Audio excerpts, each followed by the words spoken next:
పేరు గోపతి భిక్షమయ్య, అమీనాబాద్ గ్రామం, అనంతగిరి మండలం, సూర్యాపేట జిల్లా. ఇది దుబ్బు బయో ఫ్యాక్టరీ వారి ఆధార్ గోల్డ్ గుళికలు వేసిన దుబ్బు. ఇది లెక్కపెట్టగా 20 పిలకలు ఉన్నాయి. ఇది వేరే కంపెనీ గుళికలు వేసినది.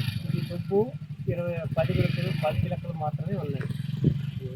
వేరే వ్యవస్థ బయో ఫ్యాక్టరీ వారిది ఆధార్ గోల్డ్ది, ఇది మామూలు కంపెనీది. వేరే వ్యవస్థ తేడా ఉంది. పిలకలు కూడా ఎక్కువగా ఉంటాయి. ఈ ఆధార్ గోల్డ్ వాడారు కదా, వాడిన తర్వాత మీకు దానికి దీనికి తేడా ఎట్లా అనిపించింది మీకు? తేడా కొంచెం ఉంది, బాగానే ఉంది. అంటే వేరు వ్యవస్థ కూడా ఎంత ఉంది దానికి దీనికి వ్యత్యాసం? వేరే వ్యవస్థ బాగానే ఉంది, పెరుగుదల బాగానే ఉంది, అన్నీ కొంచెం బాగానే ఉంది. అంతా బాగుంది. ఓకే.